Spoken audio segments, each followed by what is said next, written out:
Feed ഫുട്ബോളിൻ്റെ മറ്റൊരു എപ്പിസോഡിലേക്ക് എല്ലാവർക്കും സ്വാഗതം. വെറും 26% പൊസഷൻ കൊണ്ടാണ് എറിക് ടെൻ ഹാഗിൻ്റെ മാഞ്ചസ്റ്റർ യുണൈറ്റഡ് പെപ് ഗാർഡിയോളയുടെ മാഞ്ചസ്റ്റർ സിറ്റിയെ വെംബ്ലിയിൽ വെച്ച് നടന്ന FA കപ്പിൻ്റെ ഫൈനലിൽ 2-1 എന്നുള്ള സ്കോർ ലൈൻ പരാജയപ്പെടുത്തിയിട്ട് മാഞ്ചസ്റ്റർ യുണൈറ്റഡിൻ്റെ ചരിത്രത്തിലെ 13ാമത്തെ FA കപ്പ് കിരീടം സ്വന്തമാക്കിയിട്ടുള്ളത്. അപ്പോൾ ഈ വീഡിയോയിൽ നമ്മൾ സംസാരിക്കാൻ പോകുന്നത് ആ മത്സരത്തിലെ ടാക്ടിക്സ്, അതുപോലെ തന്നെ ഗോളുകൾ വന്ന വഴി എന്നതിനെക്കുറിച്ചാണ്. അപ്പോൾ ഇത് പാർട്ട് 2 ആണ്. പാർട്ട് 1 വേറെയും കുറേ കാര്യങ്ങൾ നമ്മൾ സംസാരിച്ചിട്ടുണ്ട്. അത് കാണാത്തവർ അത് കണ്ടു നോക്കും. അപ്പോൾ ഇനി എന്താണ് ഈ മത്സരത്തിൻ്റെ ഡീറ്റെയിൽസിലേക്ക് കടക്കുന്നതിന് മുമ്പ് നമ്മൾ സ്റ്റാറ്റ്സ് ജസ്റ്റ് ഒന്ന് നോക്കി പോകാം. മാഞ്ചസ്റ്റർ സിറ്റിയെ സംബന്ധിച്ചോളം അവർ 19 അറ്റംപ്റ്റുകൾ നടത്തിയിട്ടുണ്ടായിരുന്നു ഈ ഒരു മത്സരത്തിൽ.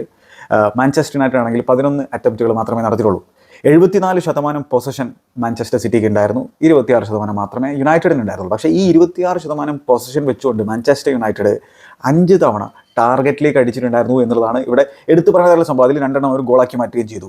മാഞ്ചസ്റ്റർ സിറ്റി ആണെങ്കിലോ ഇത്രയധികം പൊസഷൻ വെച്ചുകൊണ്ട് പോലും അവർക്ക് ആകെ 4 തവണ മാത്രമേ ഒനാനയുടെ ആ ഒരു വലയിലേക്ക് ഷോട്ട് ഉതിർക്കാൻ സാധിച്ചിരുന്നു. അതിൽ തന്നെ ഒറ്റ ഗോൾ മാത്രമേ അവർ അടിച്ചിട്ടുള്ളൂ എന്നുള്ള കാര്യം കൂടി ഓർക്കേണ്ടതായിട്ടുണ്ട്.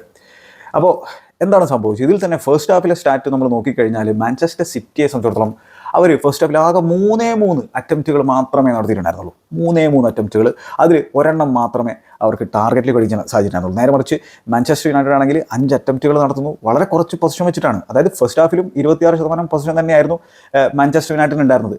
ആ പൊസിഷൻ വെച്ചുകൊണ്ട് അവർ 5 അറ്റംപ്റ്റുകൾ നടത്തുന്നു, 3 ടാർഗറ്റിൽ അടിക്കുന്നു, അതിൽ 2 ഗോളാക്കി മാറ്റുന്നു. അതിലൊന്ന് മാഞ്ചസ്റ്റർ സിറ്റിയുടെ ഭാഗത്തു നിന്നുള്ള ഗിഫ്റ്റാണ്. അങ്ങനെയാണ് ആ ഡെഡ് ലോക്ക് ബ്രേക്ക് ചെയ്യപ്പെടുന്നത് എന്നുള്ള കാര്യം നമ്മൾ ഇവിടെ മറക്കാൻ പാടില്ല. പക്ഷേ എന്നാൽ പോലും എങ്ങനെയാണ് മാഞ്ചസ്റ്റർ സിറ്റിയെ തളച്ചിടാൻ എറിക് ടെൻ ഹാഗിൻ്റെ മാഞ്ചസ്റ്റർ യുണൈറ്റഡിന് പ്രത്യേകിച്ച് ഫസ്റ്റ് ഹാഫിൽ സാധിച്ചത് എന്നുള്ളതാണ്. സെക്കൻഡ് ഹാഫിൽ മാഞ്ചസ്റ്റർ സിറ്റി ഇമ്പ്രൂവ് ആയിട്ടുണ്ട്. ഡോക്കൂനൊക്കെ ഇൻട്രൊഡ്യൂസ് ചെയ്തതൊക്കെ ആ ഗെയിമിലൊരു മാറ്റം കൊണ്ടുവരാൻ പെപ് ഗാർഡിയോളയ്ക്ക് സാധിച്ചിട്ടുണ്ട് എന്നുള്ളതൊക്കെ എടുത്ത് പറയാം. പക്ഷേ ആ ഒരു സാഹചര്യത്തിൽ പിന്നെ മാഞ്ചസ്റ്റർ യുണൈറ്റഡ് സംബന്ധിച്ചോളം ആ 2 ഗോളിൻ്റെ ലീഡ് പ്രൊട്ടക്റ്റ് ചെയ്യുക എന്നുള്ളൊരു മെൻറ്റാലിറ്റിയിലേക്ക് അവർ മാറിയിട്ടുണ്ടായിരുന്നു. അപ്പോൾ അതിനനുസരിച്ച് അവർ പുറകിലേക്ക് വലിയുകയും അങ്ങനെ മാഞ്ചസ്റ്റർ സിറ്റിക്ക് പല ഷോട്ട്സുകളും അറ്റംപ്റ്റ് ചെയ്യാൻ സാധിച്ചു എന്നുള്ളത് യാഥാർത്ഥ്യമാണ്. പക്ഷേ സ്റ്റിൽ എന്താണ് അവർക്ക് ഓപ്പർച്യൂണിറ്റീസും കാര്യങ്ങളൊക്കെ ക്രിയേറ്റ് ചെയ്യാൻ സാധിച്ചിട്ടുണ്ട് സെക്കൻഡ് ഹാഫിൽ. എന്നാലും ഓവറോൾ നമ്മൾ നോക്കിക്കഴിഞ്ഞാൽ മാഞ്ചസ്റ്റർ യുണൈറ്റഡ് തന്നെയാണ് കംപ്ലീറ്റ്ലി ഡിസേർവിംഗ് ആയിട്ടുള്ള വിന്നേഴ്സ്. ഇവിടെ എറിക് ടെൻ ഹാഗിൻ്റെ ടാക്ടിക്സ് സ്പോട്ടാണാവുകയും പെപ് ഗാർഡിയോളയെ സംബന്ധിച്ചിടത്തോളം കംപ്ലീറ്റ്ലി എറിക് ടെൻ ഹാഗിൻ്റെ ടീം അദ്ദേഹത്തെ ഔട്ട് ക്ലാസ് ചെയ്യുന്നത് തന്നെയാണ് നമ്മൾ കണ്ടിട്ടുള്ളത്. അപ്പോൾ ചില ആളുകളൊക്കെ ഇങ്ങനെ വന്നിട്ട് പറയുന്നുണ്ട് ഭാഗ്യത്തിന് ജയിച്ചു. കാരണം ഈ പൊസിഷൻ സ്റ്റാറ്റ്സും പിന്നെ സെക്കൻഡ് ഹാഫിലെ മാൻ സിറ്റി ബോൾ കൈകാര്യം ചെയ്ത രീതിയും അവർ നിരന്തരം മാഞ്ചസ്റ്റർ യുണൈറ്റഡിൻ്റെ ഏരിയയിൽ അറ്റാക്ക് ചെയ്യാൻ ശ്രമിച്ചതൊക്കെ കണ്ടിട്ടായിരിക്കണം ഭാഗ്യം എന്നുള്ള രീതിയിലൊക്കെ കാര്യങ്ങൾ പറയുന്നുണ്ടായിരുന്നത്. പക്ഷേ എന്തോ മാഞ്ചസ്റ്റർ സിറ്റി പരാജയപ്പെടുന്ന സാഹചര്യത്തിൽ മാത്രം ചില ആളുകൾ വന്നിട്ട് പറയും ഓപ്പോസിഷൻ ടീം ജയിച്ചത് ഭാഗ്യം കൊണ്ടാണെന്നുള്ളത്. അതായത് റയൽ മാഡ്രിഡ് ജയിച്ചപ്പോഴും അതേ രീതിയിലുള്ള വാദം ഉന്നയിക്കുന്നുണ്ട്. ഇപ്പം മാഞ്ചസ്റ്റർ യുണൈറ്റഡ് ജയിക്കുമ്പോഴും അതേ രീതിയിലുള്ള വാദം ഉന്നയിക്കുന്നു. അങ്ങനെയല്ല. അതായത് ഒരു രീതിയിൽ മാത്രമല്ല ഫുട്ബോൾ കളിക്കുക എന്നുള്ളതാണ് നമ്മൾ മനസ്സിലാക്കേണ്ടതായിട്ടുള്ള സംഭവം. ഫുട്ബോൾ കളിക്കാൻ പല രീതികളുണ്ട്. അപ്പോൾ മാഞ്ചസ്റ്റർ സിറ്റി കളിക്കുന്ന രീതി മാത്രമാണ് ശരിയായിട്ടുള്ള രീതി എന്നുള്ള ഒരു നിഗമനത്തിലേക്ക് എത്തിക്കഴിഞ്ഞാൽ അത് ശരിയായിട്ടുള്ളൊരു വാദമല്ല എന്നുള്ളതാണ് ആദ്യം നമ്മൾ മനസ്സിലാക്കേണ്ടതായിട്ടുള്ളത്. പല രീതിയിൽ കളിക്കാം. ഇപ്പോൾ എറിക് ടെൻ ഹാഗിൻ്റെ മാഞ്ചസ്റ്റർ യുണൈറ്റഡ് സെറ്റപ്പ് ചെയ്ത രീതിയിൽ കളിച്ചിട്ടും വിജയിക്കാം. അപ്പോൾ അതിനെ ഭാഗ്യം എന്ന് പറയുന്ന സാധനം ഫുട്ബോളിലുള്ളൊരു സംഭവമാണ്. ലക്ക് എന്ന് പറയുന്ന സംഭവം ഉണ്ട്. പക്ഷേ അതോടൊപ്പം തന്നെ ടാക്ടിക്സ് വലിയ പ്രാധാന്യമുള്ളൊരു സംഭവമാണ്. എങ്ങനെ മാഞ്ചസ്റ്റർ യുണൈറ്റഡ് സ്റ്റോപ്പ് ചെയ്തു എന്നുള്ളതാണ്. അവിടെ ഒരു സുപ്പീരിയർ ടീമായിട്ടുണ്ടായിരുന്നത് മാഞ്ചസ്റ്റർ സിറ്റിയാണ്. അവരാണ് ഇൻഫോം ടീമായിട്ടുണ്ടായിരുന്നത്. മാഞ്ചസ്റ്റർ യുണൈറ്റഡ് അണ്ടർഡോഗ്സ് ആയിരുന്നു.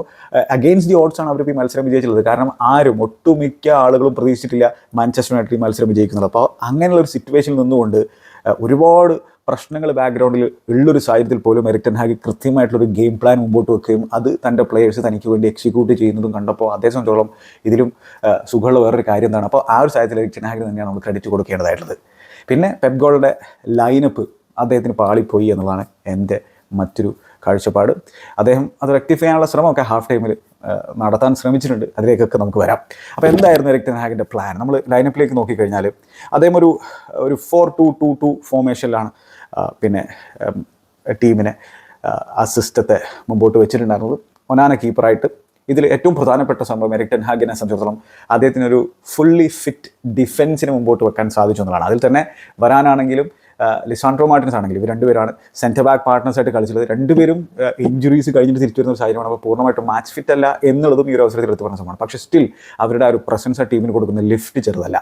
നേരത്തെ കസമീറോ സ്ക്വാഡിൽ ഉണ്ടാകും എന്നുള്ളൊരു വാർത്ത ഉണ്ടായിരുന്നു. അത് പിന്നെ അത്തരത്തിലുള്ളൊരു സ്ക്വാഡ് ലീക്കൊക്കെ പുറത്ത് വന്നിട്ടുണ്ടായിരുന്നു. മാഞ്ചസ്റ്റർ സിറ്റിക്കും അത്തരത്തിലുള്ളൊരു ന്യൂസാണ് കിട്ടിയിട്ടുണ്ടായിരുന്നത്. പക്ഷേ കസമീറോ പൂർണ്ണമായിട്ടും സ്റ്റാർട്ട് ചെയ്യാനോ അല്ലെങ്കിൽ സ്ക്വാഡിൽ ഇരിക്കാനോ ഫിറ്റല്ല എന്ന് കണ്ടുകൊണ്ട് അദ്ദേഹത്തെ മാറ്റി കംവാലെ സ്ക്വാഡിൽ ഇൻട്രൊഡ്യൂസ് ചെയ്യുന്നൊരു കാര്യം ടെൻ ഹാഗ് ചെയ്യുന്നൊരു സാഹചര്യം നമ്മൾ കണ്ടു, മാഞ്ചസ്റ്റർ യുണൈറ്റഡ് ചെയ്യുന്നൊരു സാഹചര്യം നമ്മൾ കണ്ടു. എന്തായാലും യുണൈറ്റഡ് സംബന്ധിച്ചിടത്തോളം ലിച്ചയും വരാനും ആ ഡിഫൻസിൽ സ്റ്റാർട്ട് ചെയ്തത് വലിയ പോസിറ്റീവായിട്ടുള്ള സംഭവമാണ്. കാരണം ഒരുപാട് സെൻറ്റർ ബാക്ക് പെയറിങ്ങൾ ഈ സീസണിൽ പിന്നെ ട്രൈ ചെയ്യേണ്ട ഒരു സാഹചര്യം ഇഞ്ചുറി മൂലം എറിക്ടൻ ഹാഗിൻ്റെ മുമ്പിലുണ്ടായിരുന്നു. അപ്പോൾ എന്തുകൊണ്ട് ഇഞ്ചുറി പറ്റുന്നു, അത് ട്രെയിനിങ് മെത്തേഡ്സ് കൊണ്ടാണോ എന്നുള്ളത് മറ്റൊരു ടോപ്പിക്കാണ്. നമ്മൾ പല വീഡിയോയിലും സംസാരിച്ചിട്ടുള്ള സംഭവമാണ്. എന്തായാലും 15 ഡിഫറൻറ്റ് CB പെയറിംഗ് ഒക്കെ ടെസ്റ്റ് ചെയ്യേണ്ട ഒരു സാഹചര്യമായിരുന്നു ഈ സീസണിൽ പിന്നെ മാഞ്ചസ്റ്റർ ഉണ്ടായിരുന്നത്. എറിക്ടൻ ഹാഗിൻ്റെ മുമ്പിൽ ഉണ്ടായിരുന്ന ഒരു പ്രശ്നം. എന്തായാലും ഈ മത്സരത്തിൽ അങ്ങനെ ഒരു പ്രശ്നം ഉണ്ടായിരുന്നില്ല. ഡിയോഗോ ഡാലോ ലെഫ്റ്റ് ബാക്കായിട്ട് കളിക്കുന്നു. അഗെയിൻ ലെഫ്റ്റ് ബാക്ക് ഒരു പ്രശ്നമാണ്. ഡിയോഗോ ഡാലോ ലെഫ്റ്റ് ബാക്കായിട്ട് കളിക്കും, പക്ഷേ ആൾ നാച്ചുറൽ ലെഫ്റ്റ് ബാക്ക് അല്ല, ആൾ ലെഫ്റ്റ് ബാക്കും റൈറ്റ് ബാക്കും ഒക്കെ ആയിട്ട് കളിക്കും. മാത്രമല്ല മാഞ്ചസ്റ്റർ യുണൈറ്റഡിനെ സംബന്ധിച്ചോളം അവരുടെ ഏറ്റവും ഇംപ്രൂവ്ഡ് ആയിട്ടുള്ള ഒരു പ്ലെയർ എന്ന് പറഞ്ഞാൽ ഡിയോഗോ ഡാലോ ആണ്. അവരുടെ പ്ലെയർ ഓഫ് ദി സീസൺ ആണ്. അത് ഡിസേർവിംഗ് ആയിട്ടുള്ളൊരു സംഭവം തന്നെയാണ്. പക്ഷേ ആൾ ലെഫ്റ്റ് ബാക്കായിട്ട് കളിക്കുന്നു. ആരാണ് natural left back? Luke Shaw ഇഞ്ചോർഡാണ്. മലാസിയ ആ കളിക്കിടയിൽ കണ്ടു ആൾക്കാർക്ക് കാണാൻ പറ്റിയത് തന്നെ വലിയൊരു കാര്യമാണ്. പക്ഷേ ഇഞ്ചുറി മൂലം നീണ്ടകാലം എവിടെയായിരുന്നു എന്ന് പോലും ആളുകൾക്ക് അറിയുന്നുണ്ടായിരുന്നില്ല. അപ്പോൾ അത്തരത്തിലുള്ള പ്രശ്നങ്ങൾ അവർക്ക് ഡിഫൻസിലുണ്ടായിരുന്നു. എന്നിട്ടും ഡിയോഗോ ഡാലോ ലെഫ്റ്റ് ബാക്കിൽ കളിക്കുന്നു, വംബസാക്ക റൈറ്റ് ബാക്കിൽ കളിക്കുന്നു. ഇനി മിഡ്ഫീൽഡിലേക്ക് പോയി കഴിഞ്ഞാൽ ആ ഒരു ഡബിൾ പിവോട്ടിൽ അമർവാത്തും മെയിനും കളിക്കുകയാണ്. ആരാണ് മെയിനും എന്നുള്ളത് നമുക്ക് എല്ലാവർക്കും അറിയുന്നതാണ്. കഴിഞ്ഞ വീഡിയോയിൽ നമ്മൾ സംസാരിച്ചിട്ടുള്ളതാണ്. മാഞ്ചസ്റ്റർ യുണൈറ്റഡിന് വേണ്ടി 2 വർഷങ്ങൾക്ക് മുമ്പ് FAയുടെ യൂത്ത് കപ്പിൻ്റെ ഫൈനലിൽ ആൾ കളിച്ചിട്ടുണ്ടായിരുന്നു. ഗർണാച്ചോയും അതേപോലെ തന്നെ കളിച്ചിട്ടുണ്ടായിരുന്നു മെയിനിൻ്റെ ഒപ്പം. അപ്പോൾ മെയിനിനെ സംബന്ധിച്ചിടത്തോളം ഇതൊരു സ്വപ്ന ഫൈനലാണ്. തൻ്റെ 19ാമത്തെ വയസ്സിൽ തൻ്റെ ബിലവഡ് ക്ലബ്ബായിട്ടുള്ള മാഞ്ചസ്റ്റർ യുണൈറ്റഡിന് വേണ്ടിയിട്ട് ബദ്ധവരികളായിട്ടുള്ള മാഞ്ചസ്റ്റർ സിറ്റിക്കെതിരെ FA കപ്പിൻ്റെ ഫൈനലിൽ വെംബ്ലിയിൽ കളിക്കുക എന്ന് പറഞ്ഞു കഴിഞ്ഞാൽ അതിനൊരു അവസരം കിട്ടുന്ന പറഞ്ഞാൽ അതൊരു ബിഗ് സംഭവം തന്നെയാണ്. അപ്പോൾ അദ്ദേഹം അമർവാത്തും ആ ഡബിൾ പിവോട്ട് കളിക്കുന്നു. അവർക്ക് മുമ്പിലായിട്ട് ആരൊക്കെയാണ്? ഈ ബ്രൂണോ ഫെർണാണ്ടസ് ആണ് മക്ടോമിനെ ആണെങ്കിലും ആ ഒരു നാച്ചുറൽ നമ്പർ 9 ഈ മത്സരത്തിൽ കളിപ്പിച്ചിട്ടില്ല എറിക് ടെൻ ഹാഗ്. അപ്പോൾ അതിന് വ്യക്തമായിട്ടുള്ള ഒരു പ്ലാൻ ഉണ്ട്. അപ്പോൾ ഹോലുൻ ബെഞ്ചിലിരിക്കുന്നു, ബ്രൂണോ ഫെർണാണ്ടസും മക്ടോമിനെയും സ്പ്ലിറ്റ് സ്ട്രൈക്കർമാരായിട്ട് കളിക്കുന്ന ഒരു സാഹചര്യം. പിന്നെ 2 വിങ്ങിലായിട്ട് റാഷ്ഫോർഡും ഗർണാച്ചോയും, റാഷ്ഫോർഡ് ലെഫ്റ്റിൽ ഗർണാച്ചോ റൈറ്റിൽ എന്നുള്ള രീതിയിൽ. അപ്പോൾ ഇതായിരുന്നു അവരുടെ ഒരു പ്ലാൻ ഉണ്ടായിരുന്നു. പക്ഷേ അവർ ഔട്ട് ഓഫ് പൊസിഷനിൽ, ഇവിടെ ഈ മത്സരം മാഞ്ചസ്റ്റർ യുണൈറ്റഡ് വിജയിച്ചിട്ടത് ഔട്ട് ഓഫ് പൊസിഷനിൽ അവർ ആബ്സല്യൂട്ട്ലി ബ്രില്യൻ്റ് ആയിരുന്നു. ഒടുക്കത്തെ കോൺസെൻട്രേഷൻ ലെവൽ കാഴ്ചവെച്ചിട്ടുണ്ട്, ഒടുക്കത്തെ ഡിസിപ്ലിൻ അവർ കാഴ്ചവെച്ചിട്ടുണ്ട്. അപ്പോൾ അതോടൊപ്പം അവർക്ക് ബോൾ കിട്ടുന്ന സാഹചര്യത്തിൽ അവർ കൃത്യമായിട്ടൊരു ഗെയിം പ്ലാൻ ഉണ്ടായിരുന്നു, അത് എക്സിക്യൂട്ടും ചെയ്തു. എന്തായിരുന്നു അത്? ഔട്ട് ഓഫ് പൊസിഷനിൽ ഇവരിപ്പോൾ ഈവൻ റാഷ്ഫോർഡ് ആണെങ്കിലും ഗർണാച്ചോ ആണെങ്കിലും വളരെ നാരോ ആയിട്ട് കളിക്കുന്നൊരു സാഹചര്യം. അപ്പോൾ എന്താണ്, ആ സെൻട്രൽ ഏരിയ പാക്ക് ചെയ്യുക എന്നുള്ളതായിരുന്നു പ്രധാന ഉദ്ദേശം. സെൻട്രൽ ഏരിയ പാക്ക് ചെയ്യുക. ഇനി ഈ ബ്രൂണോ ഫെർണാണ്ടസ് ആണെങ്കിലും മക്ടോമിനി ആണെങ്കിലും അഗെയിൻ ആ ഒരു മിഡ്ഫീൽഡിൽ തന്നെയാണ് അവരും ആ ഒരു ഏരിയ പാക്ക് ചെയ്ത് നിൽക്കുന്നുണ്ട്. ഇനി കോബി മെനുവിൻ്റെയും അതുപോലെ തന്നെ അമർബാത്തിൻ്റെയും പ്രധാന ജോലികൾ പലപ്പോഴായിട്ട് അവർ മാൻ മാർക്കിംഗ് പട്ടിയാണ് ചെയ്യുന്നുണ്ടായിരുന്നത്. അപ്പോൾ അതിൽ തന്നെ അമർബാത്ത് പിന്നെ ഫോർഡനെ മാൻ മാർക്ക് ചെയ്യുന്ന സാഹചര്യത്തിൽ കോബി മെനു കെവിൻ ഡെ ബ്രൂയ്നെ മാൻ മാർക്ക് ചെയ്യുന്ന ഒരു സിറ്റുവേഷനാണ് മത്സരത്തിൽ പല സാഹചര്യത്തിൽ നമ്മൾ കാണുന്നുണ്ടായിരുന്നു. അപ്പോൾ മാഞ്ചസ്റ്റർ സിറ്റിയുടെ ലൈനപ്പിലേക്ക് പോയി കഴിഞ്ഞാൽ അതിലൊരു സർപ്രൈസ് ഉണ്ടായിരുന്നു. സത്യം പറഞ്ഞാൽ ഓർത്തേഗയായിരുന്നു കീപ്പറായിട്ടുണ്ടായിരുന്നത്. ഡിഫൻസിൽ സ്റ്റോൺസും ആക്കയും കൈൽ വാക്കറും ഗ്വാർഡിയോളും സ്റ്റാർട്ട് ചെയ്യണം. എവിടെ റുബൻ ഡിയാസ്, എവിടെ അക്കാൻജി എന്നുള്ള ചോദ്യമാണ് ആ ഒരു സാഹചര്യത്തിൽ നമ്മൾ ചോദിച്ചു പോയിട്ടുണ്ടായിരുന്നത്. കാരണം അത് ഒരു വിന്നിങ് കോമ്പിനേഷനിൽ ഇങ്ങനെ കളിച്ചുകൊണ്ടിരിക്കുകയായിരുന്നു അവർ. ഇനി മിഡ്ഫീൽഡിലേക്ക് പോയി കഴിഞ്ഞാൽ കോവാച്ചിച്ചും റോഡ്രിയും സ്റ്റാർട്ട് ചെയ്യുന്നു. അവർക്ക് മുമ്പിലായിട്ട് ബോക്സ് മിഡ്ഫീൽഡിൽ ആരൊക്കെയാണ്? ഫിൽ ഫോഡനും അതുപോലെ തന്നെ കെവിൻ ഡെ ബ്രൂയ്നയും. ഫിൽ ഫോഡൻ ലെഫ്റ്റ് ഹാഫ് സ്പേസിൽ, റൈറ്റ് ഹാഫ് സ്പേസിൽ കെവിൻ ഡെ ബ്രൂയ്ന. പക്ഷേ അവരിങ്ങനെ ഷിഫ്റ്റ് ചെയ്യും, അത് വേറെ കാര്യം. പിന്നെ റൈറ്റ് വിങ്ങിൽ ബെർണാർഡോ സിൽവയും, ലെഫ്റ്റ് വിങ്ങിൽ ഒരു നാച്ചുറൽ വിങ്ങർ കളിക്കുന്നില്ല എന്നുള്ളതാണ്. ഈവൻ ബെർണാർഡോ സിൽവയും ഒരു വിങ്ങർ അല്ല എന്നുള്ള കാര്യം ഓർക്കണം. ലെഫ്റ്റ് വിങ്ങിൽ വിട്ട് പ്രൊവൈഡ് ചെയ്യുന്നതാണ് ലെഫ്റ്റ് ബാക്ക് ആയിട്ടുള്ള ഗ്വാർഡിയോളായിരുന്നു. അപ്പോൾ യൂഷ്വലി നമ്മൾ സിറ്റിയുടെ ഭാഗത്ത് നിന്ന് കാണുന്നത് ഒന്നുകിൽ ഒരു വിങ്ങർ വിട്ട് പ്രൊവൈഡ് ചെയ്യും, അല്ലെങ്കിൽ ഇത്തരത്തിൽ ഫുൾ ബാക്കുകൾ വിട്ട് പ്രൊവൈഡ് ചെയ്യുന്ന പരിപാടിയാണ്. അതേപോലെ കൈൽ വാക്കറും വിട്ട് പ്രൊവൈഡ് ചെയ്യാൻ ശ്രമിക്കാറുണ്ട് ചില മത്സരങ്ങൾ. ഈ ഒരു മത്സരത്തിൽ കൂടുതൽ നമ്മൾ കാണുന്നുണ്ടായിരുന്നത് കൈൽ വാക്കറൊക്കെ ആ ഒരു ഡിഫൻസിൽ നിൽക്കുന്നു, ആ ഒരു 3 എന്നുള്ള രീതിയിൽ. എന്നിട്ട് 3 ഡിഫൻസ് നിൽക്കുന്നു. പിന്നെ കൊവാച്ചിച്ചും റോഡ്രിയും 3-2 ആ രീതിയിലാണ് അവർ ബിൽഡ് ചെയ്യുന്നുണ്ടായിരുന്നത്. ഭയങ്കരമായിട്ട് വിട്ട് പ്രൊവൈഡ് ചെയ്യുന്നുണ്ടായിരുന്നത് ഗ്വാർഡിയോളാണ്. അപ്പോൾ എന്താണ്, മാഞ്ചസ്റ്റർ യുണൈറ്റഡിനെ സംബന്ധിച്ചിടത്തോളം അവർ ഗ്വാർഡിയോളിനെ കാര്യമായിട്ട് പിന്നെ ട്രാക്ക് ചെയ്യുന്നുണ്ടായിരുന്നില്ല, അല്ലെങ്കിൽ അദ്ദേഹത്തിന് സ്പേസ് കൊടുക്കുന്നുണ്ടായിരുന്നു. ഇവർ ഈ സെൻട്രൽ ഏരിയയാണ് പാക്ക് ചെയ്യാൻ ശ്രമിച്ചിട്ടുണ്ടായിരുന്നത്. അപ്പോൾ സെൻട്രലിലൂടെയുള്ള ഈ സിറ്റിയുടെ പ്രോഗ്രഷൻ തടയുക, അതാണ് പ്രധാന ഉദ്ദേശം. ഇനി ഹാളണ്ടാണ് സ്ട്രൈക്കറായിട്ടുള്ളത്. അപ്പോൾ ഹാളണ്ടിനെ കൃത്യമായിട്ടും വരാനാണെങ്കിലും ലിച്ചയാണെങ്കിലും നല്ല രീതിയിൽ അദ്ദേഹത്തെ ഇങ്ങനെ ട്രാക്ക് ചെയ്യുന്നുണ്ട്. അപ്പോൾ അദ്ദേഹത്തിലേക്ക് സർവീസും കിട്ടുന്നില്ല, അത് വേറെ കാര്യം. പിന്നെ മാത്രമല്ല അദ്ദേഹത്തിനായിട്ട് കാര്യമായിട്ട് ചെയ്യാനും സമ്മതിക്കുന്നില്ല ലിസാൻഡ്രോ മാർട്ടിൻസ് ആണെങ്കിലും വരാനാണെങ്കിലും. ഇനി കഴിഞ്ഞ FA കപ്പിൻ്റെ ഫൈനലിൽ എന്ത് സംഭവിച്ചു നമുക്കറിയുന്നതാണ്. തുടക്കത്തിൽ തന്നെ എൽക്കായ് ഗുണ്ടോവൻ എന്ന് പറയുന്ന ആ ഒരു ക്ലച്ച് മാസ്റ്റർ എന്നൊക്കെ വിളിക്കാൻ പറ്റുന്ന തരത്തിലുള്ള ചെങ്ങായിയാണ് മാൻ സിറ്റിക്ക് വേണ്ടിയിട്ട് ആ മത്സരത്തിൽ ലീഡ് നേടിക്കൊടുത്തിട്ടുണ്ടായിരുന്നത്. മത്സരം തുടങ്ങിയപ്പോൾ തന്നെ, വിസിൽ മുഴങ്ങിയപ്പോൾ തന്നെ ലീഡ് എടുക്കുന്ന ഒരു സാഹചര്യം നമ്മൾ കണ്ടു. ഇതിൽ അങ്ങനെ ആയിരുന്നില്ല. ഇനി ഈ പൊസിഷൻ കിട്ടുന്ന സാഹചര്യത്തിൽ എങ്ങനെയായിരുന്നു മാഞ്ചസ്റ്റർ യുണൈറ്റഡ് റിയാക്ട് ചെയ്തിട്ടുണ്ടായിരുന്നത്? ഇനി ഓൺ പൊസിഷനിൽ മാഞ്ചസ്റ്റർ യുണൈറ്റഡ് എങ്ങനെയാണ് കളിച്ചിട്ടുണ്ടായിരുന്നു വെച്ചാൽ പൊസിഷൻ വല്ലപ്പോഴാണ് അവർക്ക് കിട്ടുന്നുണ്ടായിരുന്നുള്ളൂ. പക്ഷേ കിട്ടുന്ന സാഹചര്യത്തിൽ അവർ ഭയങ്കര പ്രൊഡക്റ്റീവായിട്ട് കളിക്കാൻ ശ്രമിക്കുന്നുണ്ടായിരുന്നു. ക്ലിനിക്കലാക്കാനുള്ള ശ്രമം ഉണ്ടായിരുന്നു. അതിന് എറിക് ടെൻ ഹാഗ് യൂസ് ചെയ്തിട്ടുള്ളൊരു ടാക്ടിക്സ് നമ്മൾ റയൽ മാഡ്രിഡിൽ കാർലോ ആൻചെലോട്ടിയൊക്കെ യൂസ് ചെയ്യുന്ന ഒരു സംഭവമാണ്. അതായത് ഒരു ഏരിയ ഓഫ് ദ പിച്ചിലേക്ക് കൂടുതൽ പ്ലേയേഴ്സിനെ അങ്ങോട്ടേക്ക് കൊണ്ടുവന്നിട്ട് അവിടെ കോമ്പിനേഷൻ പ്ലേയിലൂടെ മുമ്പോട്ട് പോകാൻ ശ്രമിക്കുന്നു എന്നുള്ള പ്രതീതി ഉണ്ടാക്കിയിട്ട് ഒരൊറ്റ സ്വിച്ച് അപ്പുറത്ത് കൊടുക്കുക. അപ്പോൾ അങ്ങനെ ഒരു സംഭവം ഉണ്ടാകുന്നു. ഇവരെ സംബന്ധിച്ചോളം പൊസിഷൻ ഒരുപാട് നേരം ഒന്നും പിടിച്ചു നിർത്താൻ പറ്റുന്നുണ്ടായിരുന്നില്ല. അത് വേറെ കാര്യം നമുക്കറിയുന്നതാണ്. ക്വിക്കായിട്ട് തിങ്ക് ചെയ്യണം, ക്വിക്കായിട്ട് മൂവ് ചെയ്യണം. കാരണം മാൻ സിറ്റി അത്തരത്തിൽ പ്രസ് ചെയ്യുന്ന ഒരു യൂണിറ്റാണ് നമുക്കറിയുന്നതാണ്. അപ്പോൾ നമുക്ക് ഈ മത്സരത്തിന് പ്രത്യേകിച്ച് ഫസ്റ്റ് ഹാഫിൽ തുടക്കം മുതൽ കാണുന്നുണ്ടായിരുന്നു വെച്ചാൽ അവർക്ക് പൊസിഷൻ കിട്ടുന്ന സാഹചര്യത്തിൽ അവർ ലെഫ്റ്റ് ഏരിയയിലേക്ക് അവരുടെ പ്ലേയേഴ്സൊക്കെ അങ്ങോട്ടേക്ക് അവിടെ ഒരുപാട് ന്യൂമറിക്കൽ അഡ്വാൻറ്റേജ് ഉണ്ടാക്കാനുള്ള ശ്രമം നടത്തുന്നു. എന്നിട്ട് ഒരൊറ്റ സ്വിച്ചാണ്. കാരണം ഗർണാച്ചോ അവിടെ വൈഡായിട്ട് നിൽക്കുന്നുണ്ടാവും. അപ്പോൾ അങ്ങോട്ട് ആ സ്വിച്ച് നടത്തിയിട്ട് അങ്ങനെ അറ്റാക്ക് ചെയ്യാനുള്ള ശ്രമം, അത് യുണൈറ്റഡിൻ്റെ ഭാഗത്ത് നമുക്ക് കാണാൻ പറ്റുന്ന ഒരു സംഭവമായിരുന്നു. അപ്പോൾ എന്താണ്, ഗാർഡിയോള നല്ല രീതിയിൽ മുമ്പോട്ട് പോയിട്ടുണ്ടാവും. ആളാണ് അവിടെ വിട്ട് പ്രൊവൈഡ് ചെയ്തത്. അപ്പോൾ സ്വാഭാവികമായിട്ടും അവിടെ റൺ ചെയ്യാനുള്ള സ്പേസ് ഉണ്ട്, അത് വേറെ കാര്യം. ഇനി മറ്റൊരു സംഭവം, ഈ സെൻട്രൽ പ്രോഗ്രഷനെ തടയാന്ന് പറഞ്ഞാൽ എളുപ്പമുള്ളൊരു സംഭവമല്ല. നമുക്കറിയാം ഫോർഡൻ ആണെങ്കിലും കെവിൻ ഡെ ബ്രൂയ്ന ആണെങ്കിലും നല്ല രീതിയിൽ മൂവ് ചെയ്യുന്ന ആളുകളാണ്, ഭയങ്കര ഡൈനാമിക് ആയിട്ടുള്ള ഫുട്ബോളേഴ്സാണ്. പക്ഷേ ഈ മെയിനും ആണെങ്കിൽ നല്ല രീതിയിൽ കെവിൻ ഡെ ബ്രൂയ്നെ ട്രാക്ക് ചെയ്യുന്നു. അമർബാത്ത് ആണെങ്കിൽ ഓഫ് ദ ബോൾ അൺബലീവബിൾ ആയിരുന്നു, അൺബലീവബിൾ. കാരണം ആൾ പൊസിഷൻ കിട്ടുമ്പോഴും മോശമില്ലാത്ത രീതിയിൽ കളിച്ചിട്ടുണ്ട്. പക്ഷേ അദ്ദേഹത്തിൻ്റെ മെയിൻ ഗെയിം ഈ മത്സരത്തിൽ ഓഫ് ദ ബോൾ ആയിരുന്നു. ഓഫ് ദ ബോൾ അദ്ദേഹം പ്രസ് ചെയ്യുന്ന രീതിയാണെങ്കിലും അദ്ദേഹം മെയിൻറ്റെയിൻ ചെയ്യുന്ന ഷേപ്പാണെങ്കിലും ഫോർഡിനെ ഭയങ്കരമായിട്ട് അദ്ദേഹം പ്രസ് ചെയ്യുന്നത് മാത്രമല്ല ഈ പാസിംഗ് ലൈന് കട്ട് ചെയ്യാൻ ശ്രമിക്കുന്നു. ഫോർഡിനെ സംബന്ധിച്ചിടത്തോളം ബോൾ കിട്ടുമ്പോൾ ഇനി എന്ത് ചെയ്യണം എന്നുള്ളത് മനസ്സിലാക്കാൻ പറ്റുന്നുണ്ടായിരുന്നില്ല ഫസ്റ്റ് ഹാഫിൽ. അതേപോലെ തന്നെയാണ് കെവിൻ ഡെ ബ്രൂയ്നെ സംബന്ധിച്ചിടത്തോളം. അപ്പോൾ അതുകൊണ്ട് തന്നെ അവർ പെട്ടെന്ന് ഡിസിഷൻസ് റഷ് ചെയ്യുന്നൊരു സാഹചര്യം നമ്മൾ കണ്ടു. അപ്പോൾ എന്താണ്, അങ്ങനെ റഷ് ചെയ്ത് കഴിഞ്ഞാൽ ആ ഒരു പിൻ പോയിൻ്റ് ആക്യുറസി കിട്ടില്ല. അതൊക്കെ തന്നെയാണ് ഫസ്റ്റ് ഹാഫിൽ നമ്മൾ സിറ്റിയുടെ ഭാഗത്ത് കാണുന്നുണ്ടായിരുന്നത്. അപ്പോൾ കോബി മൈനു സെൻസേഷണലായിരുന്നു, അമർബാത്ത് സെൻസേഷണലായിരുന്നു, മക്ടോമിനി ആണെങ്കിലും ബ്രൂണോ ആണെങ്കിലും നല്ല രീതിയിൽ ആ ഒരു മിഡിലുള്ള സ്പേസ് കവർ ചെയ്യുന്നത് മാത്രമല്ല ഓഫ് ദ ബോൾ കിടലിനായിട്ട് വർക്ക് റേറ്റ് കൊടുക്കുന്നു. റാഷ്ഫോർഡും ഗർണാച്ചോയും വളരെ നാരോ ആയിട്ട് അവരും ഡിഫെൻഡ് ചെയ്യണം. ഇനി അഥവാ ഈ ബെർണാർഡോ സിൽവ ഒക്കെ ബോളുമായിട്ട് പോകുന്ന സാഹചര്യത്തിൽ അങ്ങോട്ടേക്ക് റാഷ്ഫോർഡ് വന്നിട്ട് അവിടെ ഡെവലപ്പ് ചെയ്യാനുള്ള പരിപാടിയും കാര്യങ്ങളും ചെയ്യുന്നു. അപ്പോൾ അങ്ങനെയുള്ള ഒരു ടാക്ടിക്സാണ് off the ball Erik ten Hag use ചെയ്തിട്ടുണ്ടായിരുന്നത്. ഓൺ ദ ബോൾ കാര്യവും നമ്മൾ പറഞ്ഞു. ഇനി ഈ ഫോർഡൻ ആണെങ്കിലും ഡെ ബ്രൂയ്ന ആണെങ്കിലും ഈ തരത്തിലുള്ള ഈ മാൻ മാർക്കിങ്ങിനെ ബ്രേക്ക് ചെയ്യാനായിട്ട് അവർ മിഡ്ഫീൽഡിലേക്കൊക്കെ ഇങ്ങനെ ഇറങ്ങി വരും. മിഡ്ഫീൽഡിലേക്ക് ഇറങ്ങി വന്നിട്ട് അവിടെ നിന്ന് ഇങ്ങനെ കളി ഉണ്ടാക്കാനുള്ള ശ്രമം നടത്തും. പക്ഷേ ആ ഒരു സാഹചര്യത്തിൽ എന്താ ഉദ്ദേശം എന്ന് വെച്ചാൽ അമർബാത്തിനെയും മെയിനുവിനെയും ഡ്രാഗ് ചെയ്യുക എന്നുള്ളതാണ് ഉദ്ദേശം. പക്ഷേ അവർ ആ ഷേപ്പിൽ തന്നെ നിൽക്കുന്നു. ആ ഷേപ്പിൽ നിന്നിട്ട് അവിടെ ഡിഫെൻഡ് ചെയ്യണം. അവർ ആ ഷേപ്പാണ് മെയിൻറ്റെയിൻ ചെയ്തിട്ടുണ്ടായിരുന്നത്. അപ്പോൾ ആ ഒരു സാഹചര്യത്തിൽ അവർ മാൻ മാർക്ക് ചെയ്യാനായിട്ട് അവരെ കൂടെ പോകുന്നില്ല. അങ്ങനെ പോയി കഴിഞ്ഞാൽ അവിടെ ഒരു ഗ്യാപ്പ് വരില്ലേ, അതിന് പകരം ആ ഷേപ്പ് മെയിൻറ്റെയിൻ ചെയ്യുന്നു. അവിടെ ഇപ്പോൾ ആ പൊസിഷനിലേക്ക് ആരോടെ നീങ്ങുന്ന അവരെ മാർക്ക് ചെയ്യുന്ന ഒരു പരിപാടി ബ്രില്യൻ്റ് ആയിട്ടാണ് ഓഫ് ദ ബോൾ അവർ കളിച്ചിട്ടുണ്ട്. അത് എളുപ്പമുള്ളൊരു സംഭവമല്ല അത് എക്സിക്യൂട്ട് ചെയ്യാന്ന് പറയാം. അതും ഫുൾ 90 മിനിറ്റ്സ് എക്സിക്യൂട്ട് ചെയ്യാന്ന് പറയാം. സെക്കൻഡ് ഹാഫിൽ ഗതി മാറി, പക്ഷേ ഫസ്റ്റ് ഹാഫിൽ ഇത് തന്നെയായിരുന്നു പ്രധാന സംഭവം. ഇനി ഫസ്റ്റ് ഹാഫിലെ ചില പ്രധാനപ്പെട്ട ഇവൻറ്റ്സുകളിലേക്ക് പോയി കഴിഞ്ഞാൽ എന്തൊക്കെ സംഭവിച്ചെന്ന് വെച്ച് കഴിഞ്ഞാൽ സിൽവയുടെ ഒരു ലോങ് റേഞ്ചർ അറ്റംപ്റ്റ് നമ്മൾ കണ്ടായിരുന്നു. അത് കംഫർട്ടബിളായിട്ട് ഒനാന സേവ് ചെയ്തിട്ടുണ്ടായിരുന്നു. അതാണ് സിറ്റിയെ സംബന്ധിച്ചിടത്തോളം അവരുടെ ഫസ്റ്റ് ഹാഫിലെ ഏക ഷോട്ട് ഓൺ ടാർഗറ്റ്. അതേപോലെ തന്നെ കൊവാച്ചിച്ചിൻ്റെ ഒരു അറ്റംപ്റ്റഡ് കട്ട് ബാക്ക് ഉണ്ടായിരുന്നു. തേർഡ് മാൻ റണ്ണ് കൊവാച്ചിച്ച് മിഡ്ഫീൽഡിൽ നടത്തുന്നത് നമ്മൾ കണ്ടു. അപ്പോൾ അങ്ങനെ അദ്ദേഹം ആ ഒരു ബോക്സിലേക്ക് റണ്ണ് മിഡ്ഫീൽഡിൽ നടത്തിയപ്പോൾ അത് ട്രാക്ക് ചെയ്യാൻ പറ്റിയിട്ടുണ്ടായിരുന്നില്ല യുണൈറ്റഡ് സംബന്ധിച്ചിടത്തോളം. അങ്ങനെ അദ്ദേഹത്തെ പിക്കുന്നു. അദ്ദേഹത്തിൻ്റെ ബൈലിൻ്റെ അടുത്തെത്തിയതിന് ശേഷമുള്ള അദ്ദേഹത്തിൻ്റെ കട്ട് ബാക്ക് അവിടെ നിന്നാണെങ്കിൽ അദ്ദേഹത്തിന് ഒരു ഷോട്ട് അടിച്ച് നോക്കാമായിരുന്നു. പകരം കട്ട് ബാക്ക് നടത്തിയത് പക്ഷേ ഒരു സിറ്റി പ്ലെയറിലേക്ക് എത്തിയില്ല. യുണൈറ്റഡ് ക്ലിയർ ചെയ്യുന്ന ഒരു സാധനം കണ്ടു. ഇപ്പോൾ ഇതോടൊപ്പം തന്നെയാണ് ഈ വരാൻ്റെ ആണെങ്കിൽ സാൻഡ്രോ മാർട്ടിനസിൻ്റെ ആണെങ്കിൽ പൊസിഷനിങ് വളരെ ഇമ്പോർട്ടൻ്റ് ആണ്. മാത്രമല്ല അവരുടെ ഒരു അഗ്രസീവ് നേച്ചർ കൂടിയുണ്ട്.